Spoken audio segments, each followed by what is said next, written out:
नमस्कार, सी न्यूज भारत में आप सभी का एक बार फिर से स्वागत है।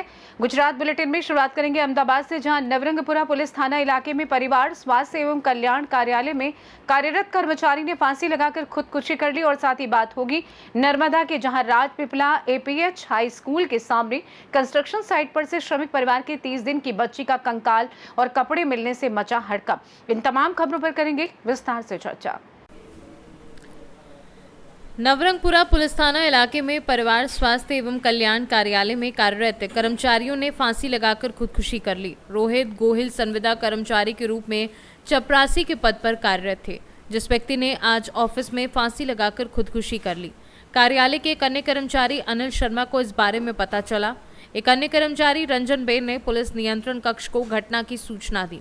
इस संबंध में पुलिस ने मौके पर पहुंचकर आकस्मिक मौत का मामला दर्ज कर जांच शुरू कर दी है। पैनल डॉक्टर ने मृतक के पोस्टमार्टम को करवाया। इस बीच मृतक के पिता के बेटे संजय भदरका ने एक वीडियो के माध्यम से अपनी आपबीती बताई। क्षेत्रीय निदेशक अमोल पाटिल के कार्यालय में काम करने वाली एक महिला से संबंध था, जिसकी जानकारी मृतक को थी, जिसके कारण अमोल पाटिल बार बार उसे मानसिक यातनाएं देता था। इसलिए मृतक ने इस बारे में एक वीडियो बनाया और अपने दोस्त नीलेश मकवाना को व्हाट्सएप पर भेजा। वीडियो के आधार पर डॉक्टर अमोल पाटिल के खिलाफ मामला दर्ज किया गया। आत्महत्या के लिए उकसाने और अत्याचार का मामला दर्ज कर जांच शुरू कर दी गई है। वीडियो को जांच के लिए FSL को भेज दिया गया है।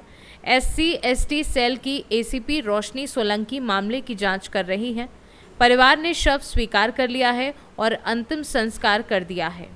मामलो वीडियो पण वायरल કરી રહ્યો છે। આમાં વિગત એવી છે કે આપણે અહીંયા પાટાના શોરૂમ છે, એમાં નેચર વ્યૂ બિલ્ડિંગ છે, એમાં 6th ફ્લોર ઉપર રિજિયોનલ ફેમિલી હેલ્થ એન્ડ વેલફેરની ઓફિસ છે, કેન્દ્ર સરકાર હસ્તકની। એના ડાયરેક્ટર ઓફિસમાં એક પટ્ટાવાળા તરીકે કોન્ટ્રાક્ચ્યુઅલ બેઝિસ ઉપર કામ કરતા કર્મચારી રોહિતભાઈ બાવજીભાઈ ગોહિલે એક ગળે ફાંસો ખાઈને આપઘાત કરેલાની હકીકત, જે પ્રથમ તેમની ઓફિસમાં જ કામ કરતા અનિલ રોહિતદાસ શર્મા જે ફોનમાં વાત કરતા કરતા ઓફિસની ચેમ્બરમાં જતા, જે અમને ગળે ફાંસો ખાધેલ હાલતમાં જોવા મળતા એમને તાત્કાલિક ગભરાઈ ગયેલા અને બૂમાબૂમ કરતા એમના ઓફિસના કર્મચારી રંજનબેન દ્વારા પોલીસ કંટ્રોલ રૂમને મેસેજમાં કલાક 11:07 વાગે જાણ કરેલી હતી। તાત્કાલિક પોલીસ ઘટના સ્થળે પહોંચી અને હકીકતની જાણકારી મેળવી અને આ બાબતે તાત્કાલિક કાયદેસર કાર્યવાહી કરી અને પ્રથમ અકસ્માત મોત અંગેનો ગુનો બનાવ દાખલ કરેલો હતો અને એ બનાવ અનુસંધાને મરણ જનારના ડેડ બોડી ઉપર એમને ઇન્ક્વેસ્ટ પંચનામું ભરી અને તેમનું પેનલ ડૉક્ટરથી પોસ્ટમોર્ટમ કરવા માટેની કાર્યવાહી હાથ ધરવામાં આવેલી હતી।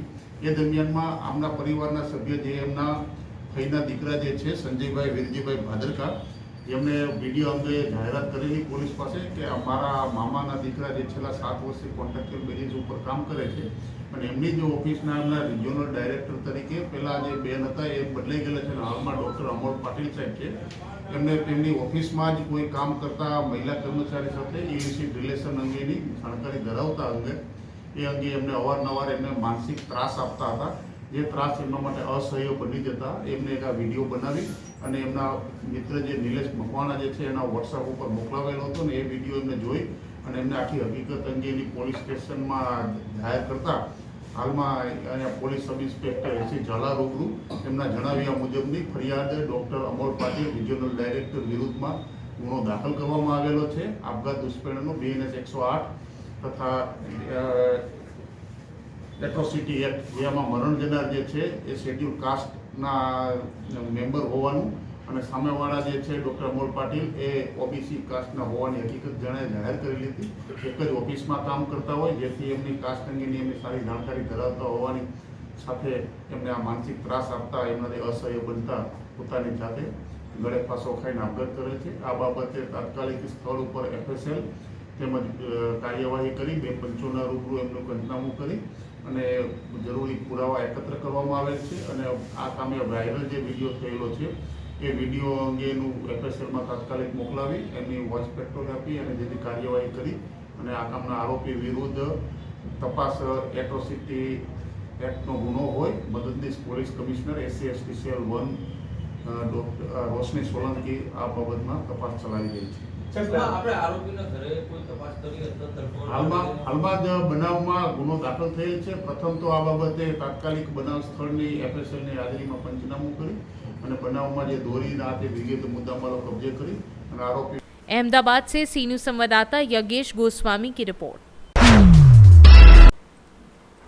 नर्मदा जिले के राजपीपला स्थित एपीएच हाई स्कूल के पास कंस्ट्रक्शन साइट पर एक श्रमिक परिवार की 30 दिन की बच्ची का कंकाल और कपड़े मिले, जिससे इलाके में हड़कंप मच गया। घटना के बारे में शंका जताई जा रही है कि रात के समय कोई वन्य प्राणी नवजात बच्ची को उठा ले गया होगा। घटना की जानकारी मिलते ही पुलिस और डॉक्टरों की टीम मौके पर पहुंची और जांच शुरू की। इस घटना से श्रमिक परिवार में शोक का माहौल है। घटना के बाद श्रम विभाग पर सवाल उठ रहे हैं कि कंस्ट्रक्शन साइट पर श्रमिकों की सुरक्षा को लेकर नियमित जांच क्यों नहीं की जाती। કયા ગામના કાકા તમે? દાહોદના તમે અહીં શું કરવા માટે આવ્યા અને શું ઘટના બની છે? ભરાઈ કરો કામ માટે આવે. હા, શું ઘટના બની આખું બોલો ને. રાતે આવું થયું? શું ઘટના બની હતી? રાતે અમે સૂતા હતા હા. અને 12:30 વાગ્યા પછી છોકરીની મમ્મી જાગી કે છોકરી નથી એમ કહીને પછી બધાને જગાડ્યા. હા પછી રાતે બધા ગોતવા ફર્યા. હા હા. કોઈ ઘાસ નહીં મળે પછી પોલીસ સ્ટેશનની જાણ કરી. હા, પછી શું કેવી રીતે ખબર પડી કે તમારી છોકરી ક્યાં છે? પછી અવારમાં અમે આવ્યા ને પોલીસ સ્ટેશન તે પાસે આવ્યા, લોહીને ટીપે ગોતતા જાણી ગયા. હા, પછી મળ્યું શું મળ્યું ત્યાં? એ આ લોહીના ટીપા આ છોકરીના કપડા. કપડા. હા, છોકરી મળી? છોકરી છોકરી કેટલા ના મળે. મહિનાની છોકરી હતી? 28 દિવસ. 28 દિવસની છોકરી હતી. તો હા. કોઈ પ્રાણી ખેંચી ગયું એવું કઈ શંકા છે તમને? ના રાતે? નથી એવું. પ્રાણી બાણી કોઈ આવ્યું હોય, ના કૂતરો કે એવું રાતે? એવું કોઈ ખબર જ નહીં પડી સાહેબ. એવું નહીં ખબર. હા. સારું. શું નામ તમારું? જામુભાઈ. જામુભાઈ. ઓકે. એના કંઈક શરીરના અંક મળ્યા છે એવું કંઈ? ના ના એક છે તે હાટકી તઈ મળે પેલા કપડા છે ને નાની છોકરી હા નાની છે હાટકી એ મળે. ઓકે. એનો જે રાત્રે કોઈ જાનવર ઉઠાવીને ત્યાં લઈ ગયું હોય મારીને, તો એવું છે કીધું છે. એમાં છે આપણને જે સેમ્પલ મળ્યા છે એ 2 નાની હાડકી છે, ગળાના જે તાવીજ પહેર્યું છે તે છે, કડા છે 2, કપડાં છે ને એક કોથળો છે, એમાં લોહીના ડાઘા મળી આવે છે. એ અમે જપ્ત કર્યું. વ્યાયામ પત્રક મંડળની એકદમ સામે જ્યાં કારીગરી બધું કામગીરી ચાલે છે ત્યાં આગળથી મળી આવે છે. અમને પોલીસે કીધું કે આ રીતે બનાવ બન્યો છે ને ત્યાં અમે આવ્યા, જગ્યા સ્થળની અમે મુલાકાત લીધી.